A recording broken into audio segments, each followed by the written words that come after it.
आज मैं अंतिम चरण के मतदान के लिए महाराजगंज संसदीय सीट से जुड़े हुए आप सभी मतदाताओं को अपील करने के लिए मैं यहां आया हूं। महाराजगंज की धरती महायोगी भगवान गोरक्षनाथ की पावन साधना स्थली के साथ ही माता लेहड़ा देवी की कृपा की भूमि है, स्वतंत्रता संग्राम सेनानियों की भूमि है।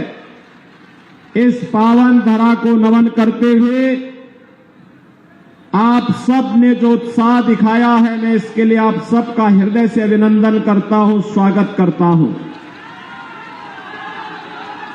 बहनों और भाइयों, आप देख रहे होंगे चुनाव की पूरी प्रक्रिया को। पिछले 2 महीनों से अनवरत बिना रुके, बिना डिगे, बिना झुके पूरे देश के अंदर चुनाव प्रचार के लिए हम लोग जा रहे हैं। और आज मैं कह सकता हूं, जब 5 चरणों के चुनाव संपन्न हो चुके हैं, 6ठे चरण का चुनाव कल होने जा रहा है।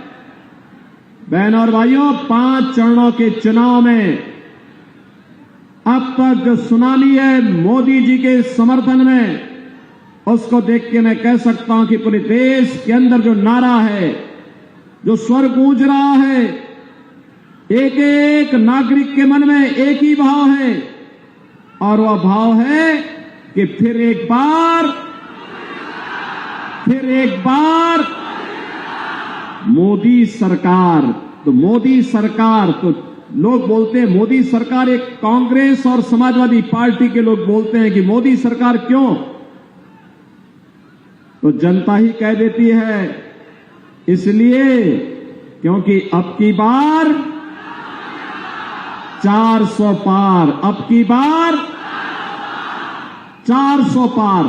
तो बहनों और भाइयों, 400 पार के इस नारे से एक कांग्रेस और समाजवादी पार्टी का जो इंडी गठबंधन है, इनको चक्कर आने लगता है। ये लोग घबराते, 400 पार कैसे?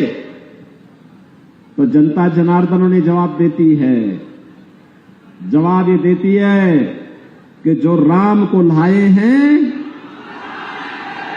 क्यों महाराजगंज भी तो इससे सहमत है ना, जो राम को लाए हैं हम उनको लाएंगे।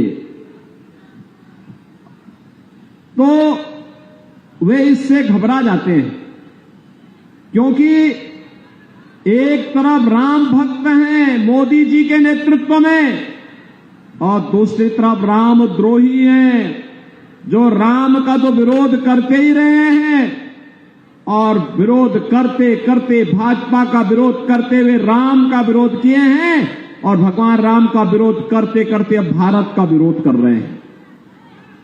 बहनों और भाइयों, ये लोग राजनीति के लिए, अपनी राजनीति के लिए, सत्ता प्राप्त करने के लिए, इन लोगों ने देश की जितनी क्षति की है वह पूर्णीय क्षति है। सत्ता की अतिलिप्सा ने इनके कारण पहले देश का इन्होंने विभाजन किया, फिर देश के सामाजिक ताने बाने को छिन्न भिन्न किया, देश को जाति के नाम पर, क्षेत्र के नाम पर, भाषा के नाम पर आपस में लड़ाने का काम किया, और आज फिर वही झूठ बोल रहे हैं। कोई कहता है कि आरक्षण समाप्त करेंगे, कोई कहता है कि संविधान को बदल देंगे। इतनी झूठी कोरी बकवास ये कांग्रेस देश के खिलाफ साजिश कर रही है। सच्चाई तो ये है कि कांग्रेस के नेतृत्व में जो ये गठबंधन है, चाहे वह समाजवादी पार्टी का हो, चाहे वह आरजेडी का हो, चाहे वह आम आदमी पार्टी का हो, सच्चाई तो ये है कि बहनों और भाइयों, इनका गठबंधन यह बाबा साहब भीमराव अम्बेडकर का विरोधी रहा है। याद करिए बाबा साहब भीमराव अंबेडकर को चुनाव हराया था कांग्रेस ने। जब समाजवादी पार्टी की अखिलेश यादव की सरकार प्रदेश में बनी थी, तो अखिलेश यादव ने बनते ही सबसे पहला काम क्या किया? उसका पहला वक्तव्य था कि बाबा साहब भीमराव अंबेडकर, साहू जी महाराज, सावित्रीबाई फुले, ये जितने भी महापुरुषों के स्मारक लखनऊ में बने हैं, उन सबको तोड़ेंगे। ये बात ये अखिलेश यादव ही कहते थे। और इन्होंने बाबा साहब भीमराव अंबेडकर के नाम पर, कांसी राम जी के नाम पर जो भी संस्थान बने थे, सबका नाम हटाने का पाप किसी ने किया था? इस समाजवादी पार्टी और कांग्रेस के गठबंधन की सरकार ने किया था। बहनों और भाइयों, अपने स्वार्थ के लिए संविधान के साथ छेड़छाड़ करना, देश के अंदर इमरजेंसी लगाना, भारत की भावना के साथ खिलवाड़ करना, ये कांग्रेस की फितरत रही है। और कांग्रेस आज फिर वही शरारत करने पर उतारू है। कांग्रेस ने, अभी आपने देखा होगा कांग्रेस का एक सहयोगी पश्चिमी बंगाल में टीएमसी है। टीएमसी का मतलब तृणमूल कांग्रेस, यहां पश्चिमी बंगाल में है। इसने वहां ओबीसी का सारा आरक्षण मुसलमानों को दे दिया था। और परसों ही कोलकाता हाई कोर्ट ने कहा है कि तृणमूल कांग्रेस के द्वारा ओबीसी का आरक्षण मुसलमानों को देना असंवैधानिक है। और उन्होंने वहां की सरकार के इस कार्य को पूरी तरह खारिज करके कहा कि नहीं, मुसलमान देश के अंदर आरक्षण पाने का अधिकारी नहीं हो सकता है। बहनों और भाइयों, बाबा साहब भीमराव अंबेडकर ने भी कहा था कि संविधान के अंतर्गत अनुसूचित जाति, जनजाति और मंडल कमीशन के अंतर्गत ओबीसी की जातियों को आरक्षण पाने का अधिकार है। यह आरक्षण धार्मिक आधार पर नहीं हो सकता है। बाबा साहब भीमराव अंबेडकर ने कहा था कि धर्म के आधार पर आरक्षण ये भारत के विभाजन की नींव डालना जैसा है। और 1947 में भारत का विभाजन हो चुका है, अब हम भारत का दूसरा विभाजन नहीं होने देंगे। और बहनों और भाइयों, इसीलिए ये कांग्रेस के लोग, इनका मैनिफेस्टो अगर आप देखेंगे, इनका घोषणा पत्र देखेंगे, बहुत खतरनाक बातें उसमें रखी हुई है। मैं उस पर चर्चा करूंगा, लेकिन मैं आज आपसे कहना चाहूंगा कि बहनों और भाइयों, आज हम नए भारत का दर्शन कर रहे हैं। पहले मुझे बताओ, महाराजगंज से कितने लोग अयोध्या गए हैं दर्शन करने के लिए? कितने लोग गए हैं? काफी बड़ी संख्या गई है। लेकिन मैं पंकज चौधरी जी से भी और बजरंग बहादुर सिंह से भी कहूंगा, ज्ञानेंद्र सिंह से भी कहूंगा, जयमंगल कनौज से भी कहूंगा, और प्रेम सागर पटेल जी से भी, ऋषि त्रिपाठी से भी कहूंगा, चुनाव के बाद एक बार महाराजगंज वासियों को पूरे धूम धड़ाके के साथ अयोध्या का दर्शन करा के लेके आ जाइए। आज आप अयोध्या जाएंगे ना, एक नई अयोध्या नजर आएगी। ऐसा लगेगा जैसे प्रभु राम के समय की अयोध्या आ गई है। जो गए होंगे उनको अच्छा लगा होगा ना? अच्छा। आप मुझे बताओ, अयोध्या में भगवान राम का जो मंदिर बना है और अयोध्या ये सज गई है, क्या ये कांग्रेस के लोग कर पाते? क्या ये समाजवादी पार्टी के लोग कर पाते? क्या ये काम बहुजन समाजवादी पार्टी के लोग कर पाते? बहन और भाइयों, ये काम केवल भाजपा कर सकती है, काम केवल मोदी जी कर सकते हैं। लेकिन इसका श्रेय भी आपको लेना चाहिए। आज आप इस बात के हकदार हैं कि आप अपनी वर्तमान पीढ़ी को और भावी पीढ़ी को कहने के अधिकारी हैं कि राम मंदिर हमने बनाया है। बोलिए इस बात को। अगर मोदी जी को और योगी जी को ताकत मिली है, तो आपके वोट की ताकत मिली है। आप जब कमल के चुनाव चिन्ह पर वोट डालते हैं ना, तो यही वोट हम सब की ताकत बनती है। और उसी वोट पर हम हिंदू विरोधियों को, सनातन विरोधियों को, भारत विरोधियों को मुंह तोड़ जवाब देकर के अयोध्या में रामलला को विराजमान कर देते हैं और बड़े बड़े आतंकवादी और माफियाओं का राम नाम सत्य है की यात्रा भी निकाल लेते हैं। बहनों और भाइयों, ये नया भारत है। एक तरफ विरासत, भगवान राम का मंदिर भव्य बन गया है, अयोध्या सज गई है, काशी में जाएंगे, काशी विश्वनाथ भगवान की नगरी फिर से सज धज गई है। गोरखपुर में आप जाएंगे, बाबा गोरखनाथ की नगरी भी सज धज गई है। मथुरा की तरफ हम लोग बढ़ रहे हैं। आपने देखा होगा लेढ़ा मैया के यहां भी तो हम लोगों ने काम कराया था, जब ये बजरंगी यहां पे विधायक थे, कराया था ना। बहनों और भाइयों, ये काम केवल भाजपा करा सकती है।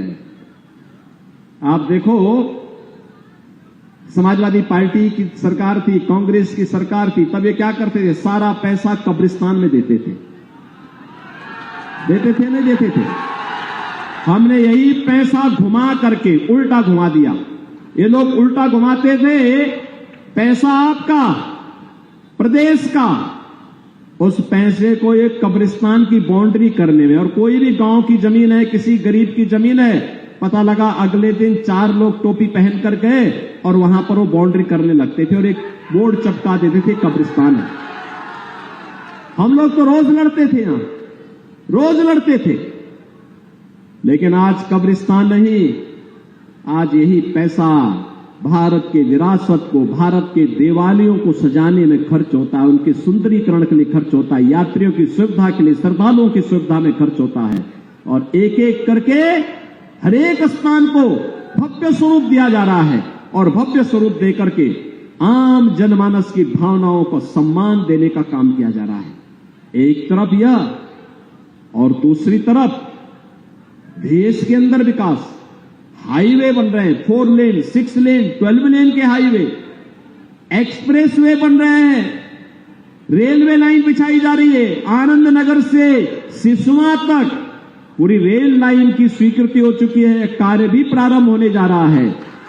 बहनों और भाइयों, आप अनुमान करिए, 17 के पहले इस महाराजगंज की सड़कें सबसे खराब मानी जाती थी और आज आसानी से आप चल पा रहे हैं, इसलिए क्योंकि आपने सही जगह वोट का इस्तेमाल किया था। इसलिए आज मेडिकल कॉलेज भी बन रहा है महाराजगंज में, गोरखपुर में एम्स बन गया, फर्टिलाइजर चल गया, सिद्धार्थनगर में मेडिकल कॉलेज का निर्माण हो गया, कहीं एम्स बन रहे हैं, कहीं आईआईटी बन रहा है, कहीं आईएम बन रहा है, कहीं IIIT, कहीं पे एनआईटी, कहीं वर्ल्ड क्लास यूनिवर्सिटी का निर्माण। एक नई पहचान बन रही है भारत की, एक विकसित भारत की आधारशिला बन रही है, ये नए भारत की पहचान बन रहे हैं। विकास भी है, देश का सम्मान भी बढ़ा है, सुरक्षा भी पुख्ता हुई है। कांग्रेस के समय में आतंकी घटना घटित होती थी और कांग्रेस के नेताओं से बोला जाए, उस समय की सरकार से कहा जाता था कि आतंकवादियों के खिलाफ कार्रवाई करो, तो ये कहते थे आतंकवादी सीमा पार के हैं। और आज तो क्या है, मोदी जी के नेतृत्व में आतंकवाद और नक्सलवाद समाप्त। अब पटाखा भी जोर से फट जाए तो पाकिस्तान पहले सफाई देता, कहता साहब मेरा हाथ नहीं है। उसे मालूम है, मुझे उसे मालूम है कि अगर देर लगाई तो ऐसा न हो कि भारत के बहादुर जवान घुस करके फिर वहीं पे मारपीट और उनकी ऐसी की तैसी कर दे। बहनों और भाइयों, ये नया भारत है, छेड़ता नहीं है, लेकिन कोई छेड़ेगा तो उसको छोड़ता भी नहीं है। लेकिन ये हिम्मत केवल बीजेपी और मोदी जी दिखा सकते हैं, कांग्रेस नहीं दिखा सकती। कांग्रेस दिखा पाई कि क्या? समाजवादी से आप उम्मीद करते हैं क्या? अरे ये लोग तो आज भी पाकिस्तान का राग अलाप रहे हैं, कहते हैं पाकिस्तान को कुछ मत बोलो, उसके पास एटम बम है। तो हमने कहा हमारा एटम बम क्या फ्रीज में रखने के लिए रखा है क्या? बहनों और भाइयों, ये नया भारत है, किसी को धमकी नहीं देता है, मानवता के कल्याण का मार्ग प्रारंभ करता है, प्रशस्त करता है। लेकिन अगर कोई धमकी देगा तो फिर उसका जवाब उसी भाषा में देने की हिम्मत भी भारत करता है। सुरक्षा भी है, सम्मान भी है, विकास भी है और गरीब कल्याणकारी योजनाओं की तो कोई गिनती नहीं। 80 करोड़ लोग फ्री में राशन, ये समाजवादी पार्टी की सरकार के समय सब राशन माफिया हड़प जाते थे। 5 लाख रुपए का आयुष्मान भारत का कार्ड, किसी भी हॉस्पिटल में देश के अंदर जाएंगे आपको उसके उपचार की सुविधा मिल जाएगी। यहां पे बनटांगिया गांव 18 बस्तियां के लिए महाराजगंज में थी, दर दर की ठोकरें खाती थी। आज उनको रेवेन्यू विलेज के रूप में मान्यता दी गई है। आजादी के बाद उनको पहली बार एहसास हुआ है कि हम भी आजाद भारत के नागरिक हैं, सम्मानजनक जीवन जी रहे हैं, उनके मकान बन रहे हैं, वहां बिजली जा रही है, वहां सड़क जा रही है, वहां पानी की सुविधा है, उनके लिए स्कूल बनाए जा रहे हैं। और अब तो मैं धन्यवाद दूंगा उन लोगों को कि उन्होंने ऑर्गेनिक और इंटीग्रेटेड फार्मिंग की कार्रवाई को भी यहां आगे बढ़ाना प्रारंभ किया है। बहनों और भाइयों, किसानों को किसान सम्मान निधि, हर गरीब के घर में शौचालय, हर घर नल की योजना। याद करिए 2017 के पहले इंसेफ्लाइटिस से, नौ की बीमारी से सर्वाधिक मौतें महाराजगंज और कुशीनगर जनपद के मासूम बच्चों की होती थी। क्या ये समाजवादी पार्टी और कांग्रेस के लोगों को नहीं दिखता था क्या? एक गरीब का बच्चा था और समय दम तोड़ता था, इनकी संवेदनाएं नहीं पिघलती थी। हम लोगों ने संवेदना व्यक्त की, हम लोग गए, सरकार में आए, इंसेफ्लाइटिस को माफिया की तरह हमेशा के लिए समाप्त कर दिया। अब इंसेफ्लाइटिस से बच्चों की मौत नहीं होती है। यहां पे आज तो मेडिकल कॉलेज का निर्माण महाराजगंज में हो रहा है। मोदी जी ने कहा है अब तक देश के अंदर 60 करोड़ गरीबों को आयुष्मान भारत का कार्ड दिया है। वे कहीं भी जाएंगे 5 लाख रुपए का उपचार कहीं भी हर वर्ष करा सकते हैं। और 4 जून को जब फिर एक बार मोदी सरकार बनेगी तो बहनों और भाइयों 70 वर्ष से ऊपर के जितने भी लोग होंगे, 70 वर्ष से ऊपर के, उन सबको 5 लाख रुपए प्रतिवर्ष उपचार के लिए आयुष्मान भारत कार्ड की सुविधा सरकार उपलब्ध करवाएगी। मोदी जी ने घोषणा कर दी है। अब तक 4 करोड़ गरीबों के मकान बने और मोदी जी ने कहा है जितने भी गरीब बाकी बचे, जिनके पास अपने आवास नहीं है या कच्चा जर्जर आवास है, उनको भी एक एक आवास उपलब्ध करवाएंगे। क्या ये काम कांग्रेस और समाजवादी पार्टी के लोग कर पाएंगे क्या? मोदी जी के नेतृत्व में नया भारत विकास और विरासत की यात्रा को तेजी के साथ आगे बढ़ा रहा है। विकास में इंफ्रास्ट्रक्चर का भी है, विरासत में अयोध्या में भगवान राम के भव्य मंदिर का भी है, गरीब कल्याण भी है, देश की सुरक्षा भी है, देश का सम्मान भी है। लेकिन कांग्रेस के नेतृत्व में जो गठबंधन बना है, क्या कर रहा है? इनका मैनिफेस्टो देखो। सबसे पहली बात क्या कहती है? ये कहता है आएंगे SC, ST और OBC का आरक्षण मुसलमानों को बांटेंगे। क्या आप इसको स्वीकार करेंगे? क्या ये देश इसको स्वीकार करेगा? क्या इनका मैनिफेस्टो दूसरी बात क्या कहता है? आएंगे पर्सनल लॉ लागू करेंगे। पर्सनल लॉ का मतलब जानते हैं आप? पर्सनल लॉ का मतलब है तालिबानी शासन, जिसमें महिलाओं को स्कूल जाने से रोका जाता है, जिसमें महिलाएं बेटियां स्कूल नहीं जा पाएंगी, महिलाएं बाजार नहीं जा पाएंगी, उनको बुर्का पहनना पड़ेगा। अरे ये हिंदुस्तान है, ये कोई अफगानिस्तान थोड़ा है, पाकिस्तान थोड़ा है कि कोई बुर्का पहनेगा यहां पे। लेकिन ये कांग्रेस का मैनिफेस्टो कहता है कि हम पर्सनल कानून लागू करेंगे। और उससे भी आगे जाके खतरनाक बातें या क्या कहते हैं? कहते हैं अल्पसंख्यकों को उनकी रुचि के अनुरूप खान पान की स्वतंत्रता देंगे।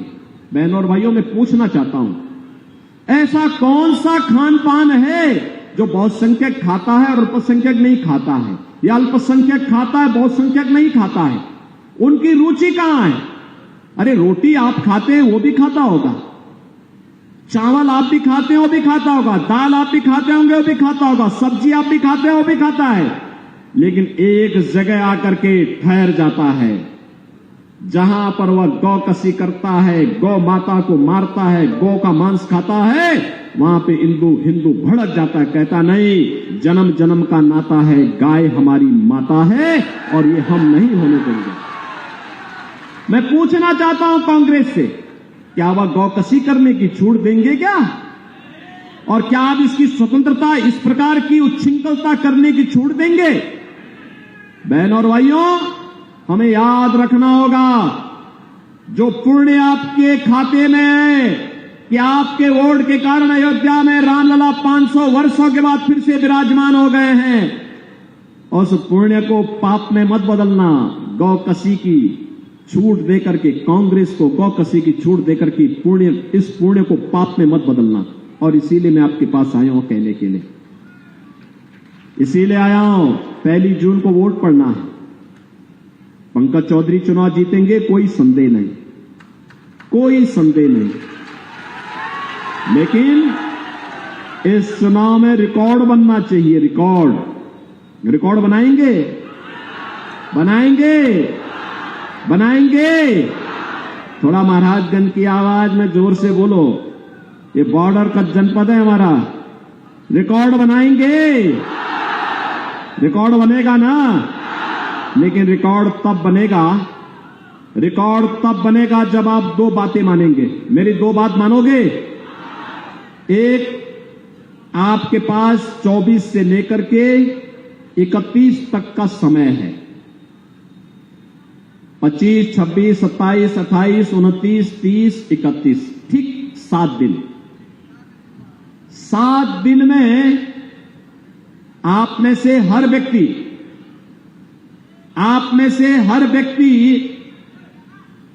5-5 घर जनसंपर्क करके उस घर के प्रत्येक सदस्य को, जो वयस्क मतदाता है, उससे संपर्क करके उसको कमल चुनाव चिन्ह पर वोट डालने के लिए तैयार करेंगे। तैयार कर पाएंगे? कर पाएंगे। एक व्यक्ति का मतलब 35 वोटर इन 7 दिनों में उसको तैयार करने, 35 परिवारों से, 35 परिवारों का मतलब लगभग 100 घर, 100 लोगों से, 100 मतदाताओं से, हर व्यक्ति 100 मतदाताओं से संपर्क करके भारतीय जनता पार्टी के चुनाव चिन्ह कमल के फूल पर वोट डालने के लिए तैयार करेगा। और दूसरा काम, 1 जून को सुबह 5 बजे जग करके, पूजा करके और उनको फोन करके तैयार करना, और 10 बजे के पहले उन 100 वोट को मतदान केंद्र में ले जाकर के मतदान करा देना। कराएंगे? कराएंगे। और सबको बोलना है, आत्मनिर्भर और विकसित भारत के लिए, नौजवान के हाथ को कार्य देने के लिए, महिलाओं के जीवन में खुशहाली लाने के लिए, अन्नदाता किसानों को खुशहाल और आत्मनिर्भर बनाने के लिए, अपने श्रमिकों के सम्मान का जीवन व्यतीत करने के लिए, बेटी और व्यापारी की सुरक्षा के लिए हमें फिर से मोदी जी की सरकार लानी है। भारतीय जनता पार्टी को फिर से लेके आना है। बोलेंगे? बोलेंगे? जिताएंगे? दोनों हाथ उठाकर फिर मेरे साथ बोलेंगे, भारत माता की, भारत माता की, भारत माता की जय श्री राम, जय जय श्री राम, जय जय श्री राम।